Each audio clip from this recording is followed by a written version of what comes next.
કપાસ પહેલા છે ને પીળો હતો, પછી પાણી લાગ્યું ને? હા, પાણી લાગ્યું ને પીળો હતો. હા, ખાતર નાખ્યું હતું ઉરિયા, પણ એમાં કઈ બહુ જામ્યું નહીં. પછી આનો છંટકાવ કર્યો ને જી માસ્ટરનો, હા બરાબર છે. એટલે મને ત્રીજે દિવસે અસર લાગી. ત્રીજા દિવસે તમને આમ? પછી અઠવાડિયા પાછો બીજો સ્પ્રે માર્યો. હા બરાબર છે. પછી પાછો 10-12 દિવસ આવે તો ત્રીજો માર્યો. હા બરાબર છે. એટલે 3 છંટકાવ કર્યા. હા બરોબર. આમાં મેં 3 છંટકાવ કર્યા. 3 છંટકાવ કર્યા છે. અને આ વાવણીનો કપાસ છે, માનો? વાવણીનો કપાસ છે. તો અત્યારે જગદીશભાઈ ઊભા છે અને આપણે જોઈએ છીએ વાવણીનો કપાસ છે. અને જો એની કમરથી ઉપર એનો હાઈટ અત્યારે જોવા મળે છે. આ આખું એમનું ફિલ્ડ છે.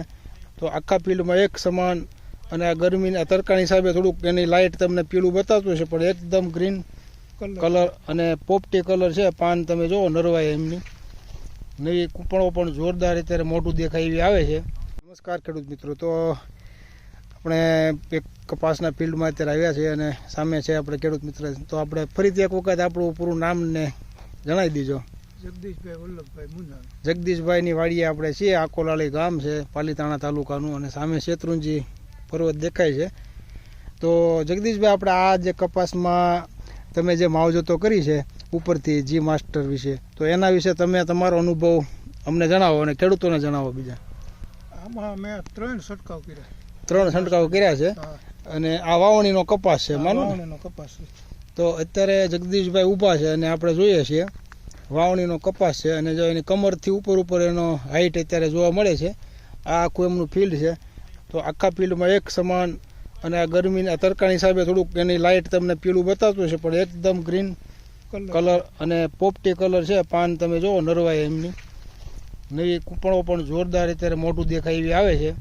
અને છોડની એકદમ ભરાવદાર અને લાઇટ પણ સરસ મજા. તો જગદીશભાઈ, આપણે આ જી માસ્ટરનો ઉપયોગ તમે આમાં 2-3 વખત કર્યો, તો તમને આ વિશે આ કપાસમાં જે શું ફેરફારો જોવા મળ્યા? આમ કપાસ પહેલા છે ને પીળો હતો, પછી પાણી લાગ્યું ને? હા, પાણી લાગ્યું ને પીળો હતો. હા, ખાતર નાખ્યું હતું ઉરિયા, પણ એમાં કઈ બહુ જામ્યું નહીં. પછી આનો છંટકાવ કર્યો ને જી માસ્ટરનો, હા બરાબર છે. એટલે મને ત્રીજે દિવસે અસર લાગી. ત્રીજા દિવસે તમને આમ? પછી અઠવાડિયા પાછો બીજો સ્પ્રે માર્યો. હા બરાબર છે. પછી પાછો 10-12 દિવસ આવે તો ત્રીજો માર્યો. હા બરાબર છે. એટલે 3 છંટકાવ કર્યા. હા બરોબર.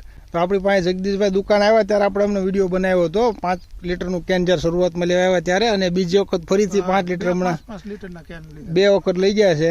આગળ જે આપણે મગફળીનો વિડીયો બનાવ્યો છે, આગળની સાઈડમાં જે મગફળીનું ફિલ્ડ હતું ત્યાં એમણે 3 છંટકાવ કર્યા, અને આ કપાસના ફિલ્ડમાં 3 છંટકાવ કર્યા છે.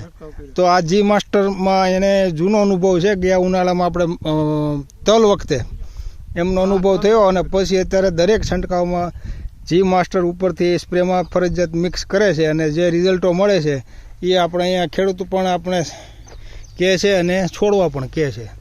છોડવા પણ આપણને દેખાડે છે કામ. એટલે આ જી માસ્ટરની સફળતાઓ ક્યાંય છુપાઈ એવી છે નહીં. એટલે જ્યાં આપણે ખેડૂત મિત્રો વાપરે છે એ બધા જ ખેડૂતો અત્યારે બીજાને પણ ભલામણ કરે છે, અને એના ફિલ્ડ જોઈને બીજા ખેડૂતો પણ લેવા આવે છે. તો આ એની સફળતાઓ આપણને નજરે દેખાય જોવા મળે છે દરેક ફિલ્ડમાં. તો આપણે જગદીશભાઈનો અનુભવ લીધો છે. તો આવા નવા વિડીયો, આવા નવા પાકોમાં આપણે જે રિઝલ્ટો મળે છે એ યુટ્યુબની ચેનલ છે આપણે ગુજરાત બાયોસાયન્સ, તેમાં મૂકતા હોઈએ છીએ. તો બધા જ ખેડૂતોને નમ્ર વિનંતી છે કે તમે પણ એક વખત અવશ્ય અનુભવ કરી જુઓ, અને જી માસ્ટરની સફળતાઓ તમે પોતે તમારા ખેતરમાં, તમારા પાકમાં લઈ અને જોઈ લો. તો આ વિશે વધુ માહિતી માટે તમે ચેનલમાં જે ઉપર નંબર આપ્યો છે એમાં પણ માહિતી લઈ શકો છો. તેમજ આ વિડીયોને વધુને વધુ ખેડૂતોને શેર કરજો એવી નમ્ર વિનંતી સાથે જય ભારત, જય હિન્દ.